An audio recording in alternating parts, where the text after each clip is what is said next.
The right to freedom of speech has been a persistent area of contention here in the United States. We debate about what we can and cannot say. We debate, for example, was it okay for participants in the 2017 Charlottesville event to disseminate anti-Semitic and racist messages? Is it okay for people to post transphobic and homophobic messages all over social media? Is it acceptable for discriminatory messages to come out of our leaders in government? Personally, when I hear these questions, I am always left wondering, are these the questions we should be debating? Now, keep in mind that I am not a constitutional law expert, and it is not my intention today to have a legal argument about the right to freedom of speech. I am a social worker, and as a social worker, I not only consider how laws and policies affect those with whom I work, but I also consider how our individuals or communities are affected by their social environment. See, I frequently witness how hateful speech affects the people with whom I work and those I love. I have also been in the receiving side of hate speech. So I wonder, should we change the ways in which we talk about freedom of speech? My goal today is to move beyond a conversation about the semantics of freedom of speech and to talk about this compassionate debate that we should be having about how what we say affect our neighbors. Now, in order to understand this effect, we need to first understand how freedom of speech works. So I looked it up, and the US Constitution First Amendment calls in part for not creating laws that could limit our right to freedom of speech. Then that means that freedom of speech covers anything I say that can be harmful or offensive. And then I was wondering and thinking, wait, isn't this what we consider hate speech? And the answer, unfortunately, is no. So, what is hate speech? There are two definitions about hate that caught my attention. The first one is that hate is an intense hostility and aversion, usually deriving from a sense of fear, anger, and injury. Then the second definition about hate is that hate is a systematic and especially politically exploited expression of hatred. I found out that there are no laws in the US that address hate speech. There are zero laws about it. In fact, according in the Supreme Court in Booz v. Berry, we, and I quote, must tolerate insulting and even outrageous speech in order to provide adequate space to the freedoms protected by the First Amendment, end quote. Although in other parts of the world, this is not the case. In 2018, a woman in South Africa was sentenced to 3 years in prison for using racist slurs against police officers. Listening and internalizing to hate speech leads people to feel and experience depression, anxiety, and poor health outcomes. For example, when our government describes transgender soldiers as a burden, and there is news about erasing a definition of gender that is outside of the binary of male and female, there is an increase in calls from LGBTQI+ youth to crisis and hotlines across the country. Words can hurt. What I say can intentionally or unintentionally affect a person on the other side of my argument. So what if someone feels hurt? Someone might ask. Stop whining so much, others may add.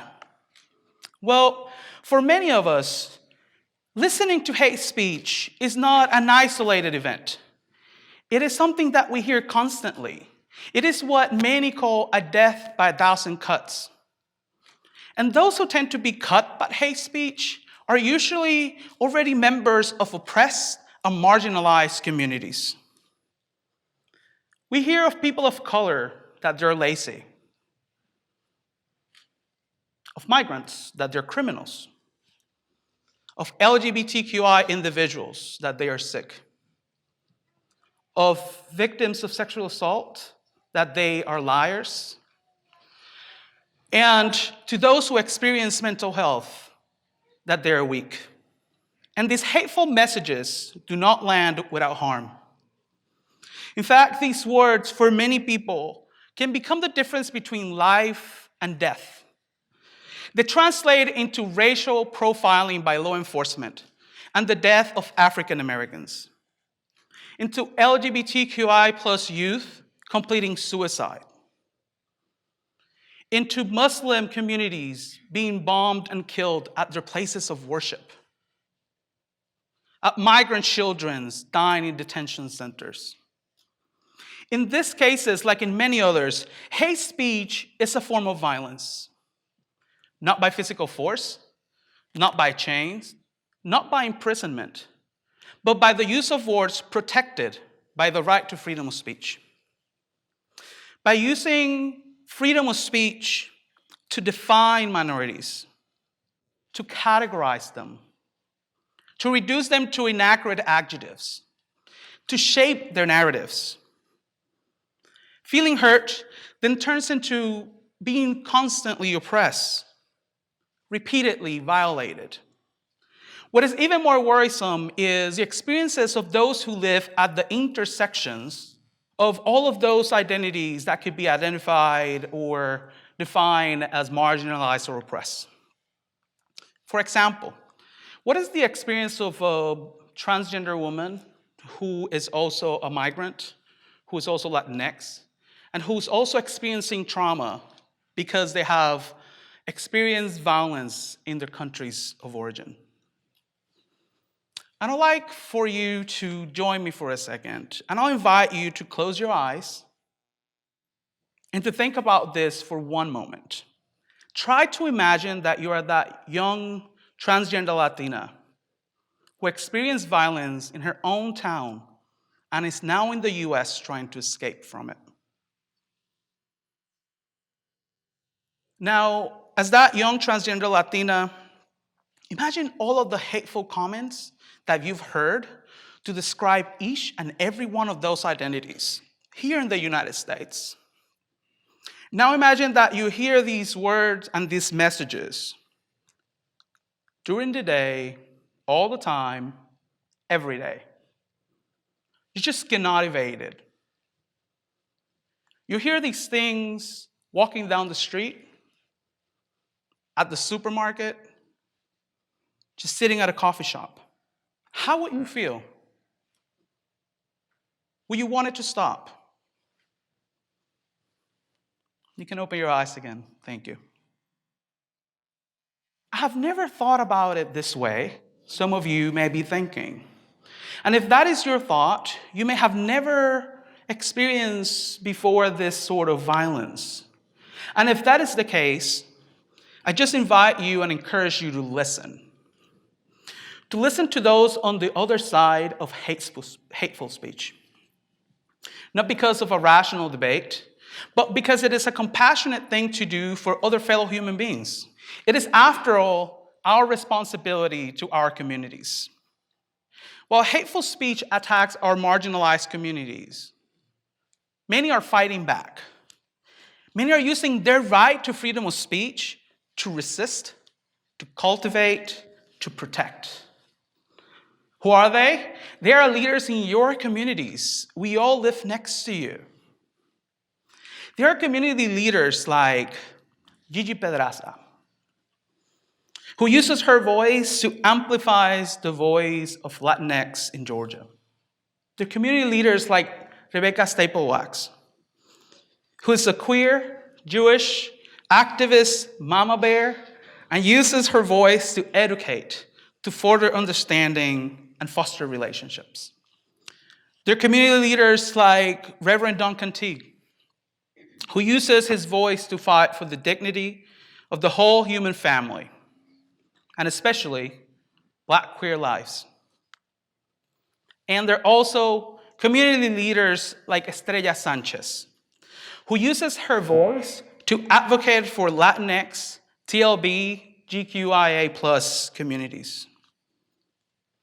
These tireless leaders, like many others, are using their right to freedom of speech to fight back against the hateful speech that oppresses them and their communities. Have you ever wondered what would happen if we start to have a conversation where we just start to listen? If we listen to leaders like these amazing leaders and their communities? What would happen if we move from a philosophical argument about the Constitution and into a compassionate conversation that is actually a dialogue? And for a second here, I want to pause and address those who may be hesitant about my own speech today. Are you antagonizing freedom of speech? Might be a question. And my answer is no. I'm also not asking for us to diminish our right to freedom of speech or to get rid of it. After all, just like the examples that we just looked at, there are many leaders in our communities who are utilizing their right to freedom of speech to counter their experiences in the United States. Now, others might be thinking, another speech about political correctness. And if that is your thought, I invite you to remember that we have already defined hate as a political expression. So hate speech is about politics. So I hope that the next time that you exercise your right to freedom of speech, you pause and wonder, am I willing to hurt others with my words? How can this message affect others? How can I use my own right to freedom of speech to make this a better world for everyone? After all, Harvey Milk, a fierce gay community organizer who was killed for using his own right to freedom of speech to denounce discrimination and demand equality, said, "Rights are won only by those who make their voices heard." Thank you.